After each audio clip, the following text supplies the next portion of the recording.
पिता परमेश्वर को हम धन्यवाद देते हैं, उसकी आराधना करते हैं कि सनातन परमेश्वर ने आज हम सबको यह अनुग्रह दे दिया कि हम परमेश्वर के वचन पर चिंतन मंथन मनन करें। और इसी तार के साथ हम आज परमेश्वर के वचन पर चिंतन किया चाहते हैं। और ये वचन मिलेगा मत्ती की किताब और उसका 16वां अध्याय और उसके 13वें पद से। Book of Matthew chapter 16 and verse 13। यहाँ ऐसे लिखा है, यीशु कैसरिया फिलिप के देश में आकर अपने चेलों से पूछने लगा कि लोग मनुष्य के पुत्र को क्या कहते हैं। मनुष्य के पुत्र को क्या कहते हैं? उन्होंने कहा,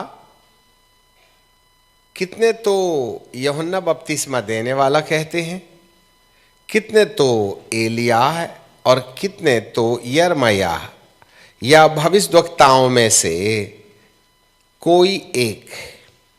यीशु ने उनसे कहा, तो परंतु तुम मुझे क्या कहते हो? सीमोन पतरस ने कहा कि तू तो जीवते परमेश्वर का पुत्र मसीहा है।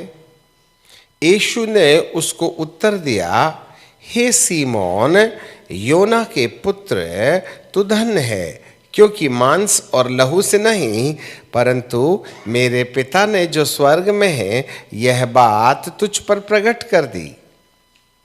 और मैं भी तुझे कहता हूँ कि तू पतरस है। यीशु ने और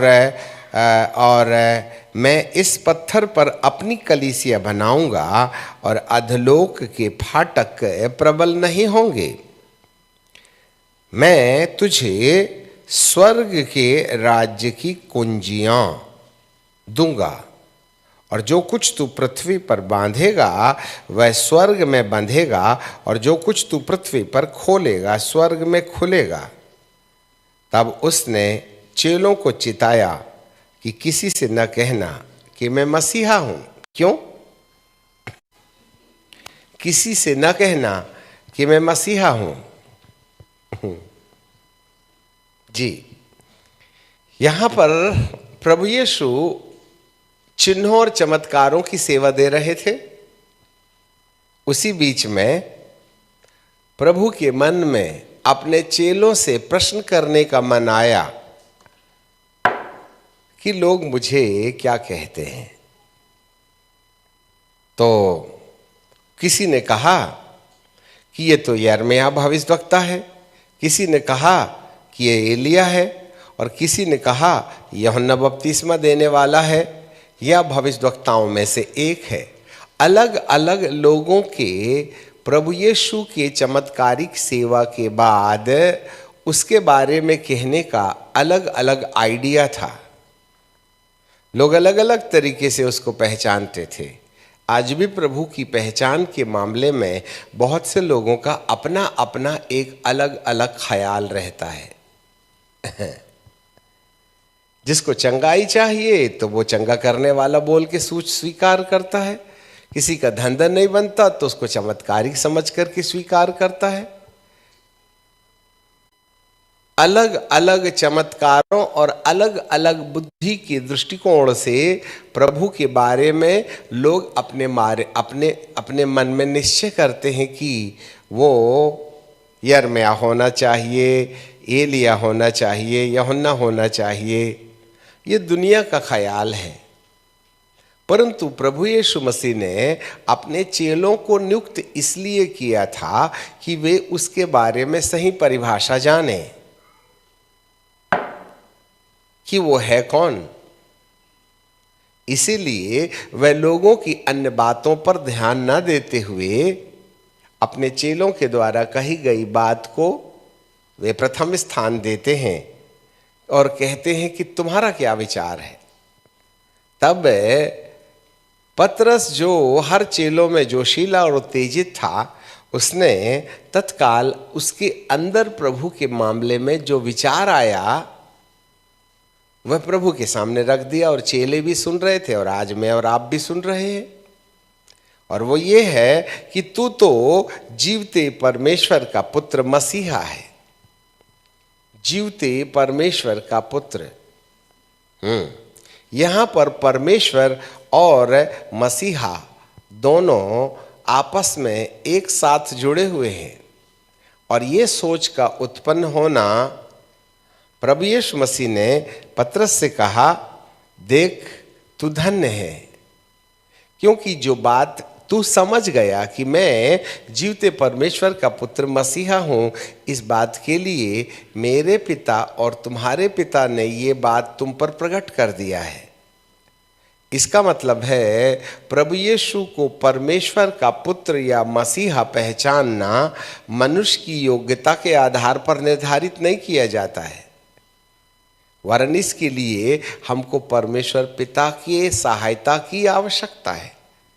और जब तक पिता परमेश्वर जिसने संपूर्ण धरती बनाई है और अपने को समझाने के लिए प्रभु यीशु को इस धरती पर भेजा है, उसको पहचानने के लिए परमेश्वर स्वयं भी बाहर पवित्र आत्मा के द्वारा खोजियों के मन में अपने और प्रभु के बारे में कि जीवते परमेश्वर का पुत्र मसीहा है, इस बात का परिचय दिलाने के लिए पवित्र आत्मा हर एक व्यक्ति के बाहर रह करके उसकी मदद करते हैं कि इसको साधारण मनुष्यों की लिस्ट में नहीं रखा जाना चाहिए, वरन वह जीवते परमेश्वर का पुत्र मसीहा है।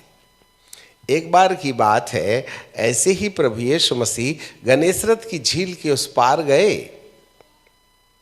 और वहां कब्रिस्तान था, और एक आदमी नंगा अपने आप को पत्थरों से घायल करता और जो उस रास्ते से जाता उनको भी मारता था, इसलिए कोई वहां से आने जाने नहीं पाता था। उसको लोहे की चैन से कैद करके रखा गया, परंतु उसके बावजूद भी धागे के समान उसे तोड़ दिया करता था। वह किसी के अधिकार में नहीं था और कोई उसको कंट्रोल नहीं कर पाता था। तो ऐसे समय में प्रभु यीशु मसीह वहां जैसे ही उतरे तो वो दुष्ट आत्मा घबरा करके चीखने और चिल्लाने लगी, और उसने भी यही बात कहा था, हे परम प्रधान परमेश्वर के पुत्र, तू समय से पहले हमें नाश करने के लिए क्यों आ गया।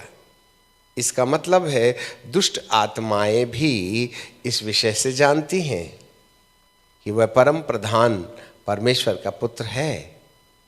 जी हाँ, आपको मालूम हो, जितना मनुष्य प्रभु के बारे में नहीं जानता, उससे ज़्यादा आत्मिक दुनिया यीशु है कौन, चाहे वह पवित्र दुनिया हो चाहे वह अपवित्र दुनिया हो, प्रभु की अंदरूनी व्यक्तित्व को जानती है। क्योंकि आत्मिक संसार भौतिक शरीर के अनुसार परिचित नहीं लेता है। यही गलती बाबा शामुएल ने भी किया था। जब परमेश्वर ने कहा यिशै के पुत्रों को ले आ और राजा होने के लिए मैं एक व्यक्ति को तुझे दूंगा, उसका चुनाव तुझे करना है, तो यिशै के पुत्र लोग शामुएल के पास इंटरव्यू देने आएंगे कि राजा कौन बनेगा। आपको मालूम है, सबसे पहले बड़ा वाला जेठा बेटा गया, बहुत ऊंचा लंबा चौड़ा, बड़े बड़े बाल थे, दाढ़ी भी बहुत अच्छी थी। उसको देख करके शामुएल ने पुकार के कहा, देखो देखो यही राजा होना चाहिए, सारे भाइयों में से इसकी लंबाई चौड़ाई ऊंचाई अलग है और इसकी खूबसूरती कुछ और ही है। हे प्रभु, तेरा क्या अद्भुत चुनाव है। यह शामुएल ने अपनी बुद्धि से सोचा, परंतु अंदर बाहर से पवित्र आत्मा ने बाबा शामुएल को प्रकाश देते हुए कहा, मनुष्य बाहर से देखता है परंतु मेरी दृष्टि अंदर लगी रहती है ना। सामुएल भविष्यद्वक्ता जैसा भविष्यद्वक्ता भौतिक दृष्टि से जब यिशै के सबसे बड़े वाले बेटे को देखता है तो वह परमेश्वर की बड़ाई करने लगता है उसकी भौतिक डील डॉल देखने के द्वारा कि वह लंबा चौड़ा ऊंचा।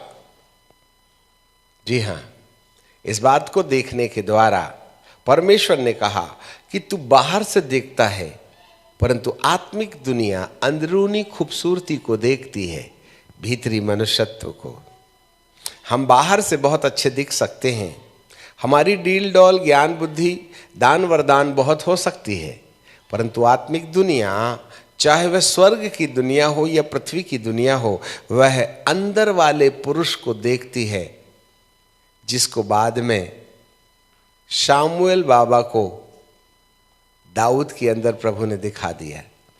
एक के बाद एक यशे के सारे पुत्रों को सामने लाया गया। पवित्र आत्मा ने शामुएल को ये नहीं कहा कि ये राजा होगा, ये राजा होगा, सब चले गए।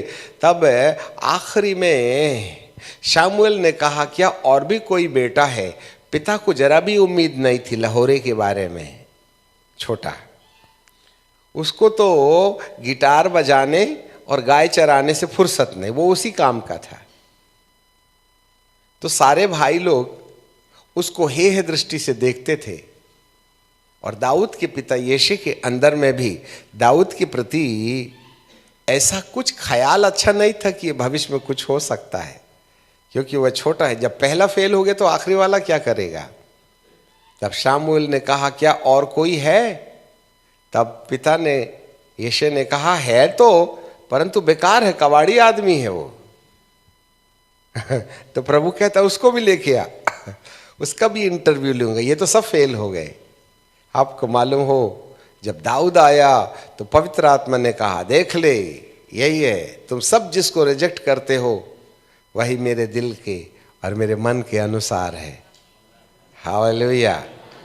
आप हो सकता है ज़्यादा ज्ञानी नहीं हैं, आप हो सकता है बाइबल पढ़ते नहीं आता, ऐसा हो सकता है आपका कोई परिचय नहीं है, ऐसा हो सकता है आपको सब बुद्धू, गधा, बेवकूफ़, नालायक कहते होंगे, परंतु परमेश्वर अंदर वाले व्यक्ति को पहचानता है जिसका परिचय बाहर नहीं होता है।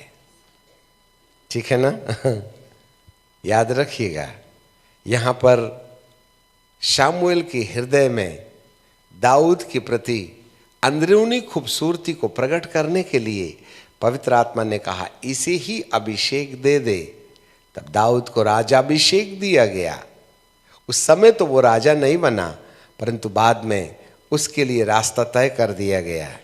आपको मालूम हो ऐसे ही प्रभु यीशु मसीह को लोग कहते थे ये यिर्मयाह है, यशायाह है और वो यूहन्ना है, परंतु ये सब देखने वालों को प्रभु समझ में नहीं आए। प्रभु तो पतरस को समझ में आ गए, तू तो जीवते परमेश्वर का पुत्र मसीहा है। उस दुष्ट आत्मा ने जो गनेसरत की झील के उस पार थी कब्रस्तान में, उसने प्रभु यीशु के बाहरी डील डॉल के अनुसार नहीं, परंतु उसके अंदर जो उजियाला निकल रहा था उस उजियाले के आधार पर पहचान लिया कि यह तो जीवते परमेश्वर का पुत्र मसीहा है, तो जीवते परमेश्वर का पुत्र है। तब उसके सामने थरथराने लगा। आपके शरीर से आपका परिचय नहीं होता, वरन आपके अंदर जो व्यक्ति है जिसको पवित्र आत्मा तैयार करता है, इनर ब्यूटी, भीतरी खूबसूरती। और जब तक भीतरी खूबसूरती हमारी डेवलप नहीं होगी तब तक हम आत्माओं की, संसार की पहचान नहीं बन सकते हैं। The world is not going to recognize you if you are not developing the inner personality. भीतरी व्यक्तित्व तुम्हें समझ में नहीं आएगा, इसलिए उसको समझना हमारी जरूरत होती है। मेरे प्रियो, यहाँ पर बाइबल का परमेश्वर कहता है भीतरी मनुष्यत्व, भीतरी मनुष्यत्व। जी, यही बात पतरस को समझ में आ गई। उसने यीशु के बाहरी डीलडॉल से होने वाले चमत्कार को नहीं देखा, वरन उसने ये जान लिया कि यह तो जीवते परमेश्वर का पुत्र मसीहा है। क्यों? प्रभु यीशु के चेले भी तो थे जो प्रभु के चुनाव में आए, मत्ती को बोला मेरे पीछे हो ले, अंद्रयास को बोला मेरे पीछे हो ले। सब लोग प्रभु के निर्देश के अनुसार आ गए। पतरस को प्रभु यीशु मसीह ने भी बोला कि मेरे पीछे हो ले, परंतु आपको मालूम है पतरस का प्रभु यीशु मसीह के पीछे हो लेने से पहले उसका प्रभु के प्रति रवैया क्या था? ध्यान दो, बेचारा जाल धो रहा था। जाल धोते धोते प्रभु यीशु ने बोला कि तेरी नाव दे दे किराए के लिए, स्टेज बनाऊंगा और मेरे को बिठाल के थोड़ा पानी से दूर ले चलिए, मुझको छूना चाहते हैं। पतरस ने यीशु को अपनी नाव दे दिया और उसको थोड़ा सा पानी में ढकेल दिया कि अब कपड़े गीले होने के चक्कर में कोई प्रभु के पास ना जाए ना। तब पतरस की नाव का इस्तेमाल करने के बाद प्रभु यीशु मसीह जिसकी नाव उसने उधारी लिया था वह उसको चुनाव में लाना चाहता था। इसलिए आपको मालूम होवे पतरस को प्रभु जी ने कहा जरा नाव को गहरे में ले चलो और वहाँ जाल डालो। तो पतरस ने ये भी तो कहा कि हे प्रभु जहाँ आप बोल रहे हो ना जाल डालने के लिए, वहाँ रात भर जाल डाला था, मछली पता नहीं सब कहाँ अंडरग्राउंड में फास्टिंग प्रेयर में गई हैं। हाँ, फिर भी पतरस ने मान लिया।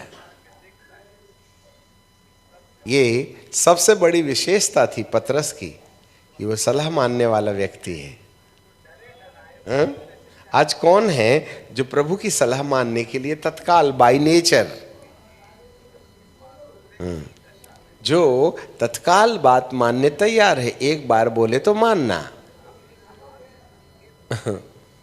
भाई कई घंटे उसने जाल धोने में खर्च किए थे, अब फिर से उसको गंदा करेगा तो फिर उतना ही समय मिलेगा, खर्च होगा। तो उसको अपनी मेहनत और जाल धोने में जो समय खर्च हुआ ना, उसकी चिंता किए बिना उसने प्रभु की सलाह मानी। जो लोग प्रभु की सलाह मानते हैं वो प्रभु की दृष्टि में आ जाते हैं, और जो टाल देते हैं प्रभु भी उनको टालने वाली दृष्टि से देखता है। अब देखो कोई भी हो, जो व्यक्ति भौतिक संसार में मानने का आदी होता है, आपको मानना चाहिए। यदि आप मानने के आदी नहीं हैं, यदि आप मानने के आदी नहीं हैं तो प्रभु की नज़र में नहीं आइएगा। टालने वालों को प्रभु अपनी दृष्टि से हटा लेते हैं। देखो भले ही पतरस के लिए प्रभु का चुनाव था, तो भी चुनाव में आने के लिए कुछ शर्तें हैं जिसको हमें मानना पड़ता है। और यदि कोई प्रभु के चुनाव में आने के बाद उसकी शर्त को ना माने तो प्रभु के चुनाव को वो ठुकरा सकता है।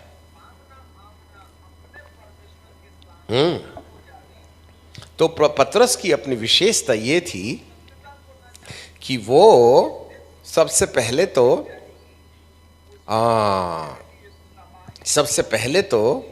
वो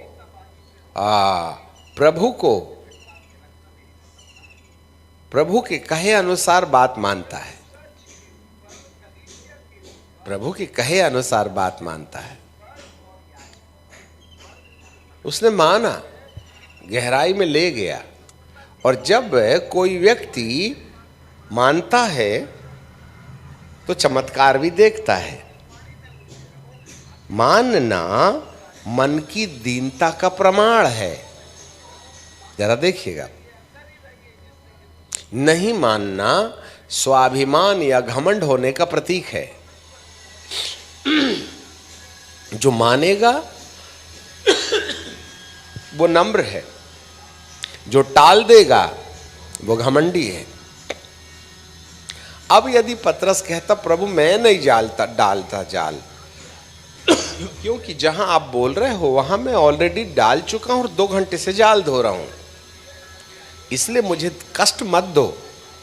तो शायद पतरस वह चमत्कार जिसके द्वारा पतरस और प्रभु के बीच का रिश्ता सामने आएगा, यह अवसर उसको नहीं मिलता।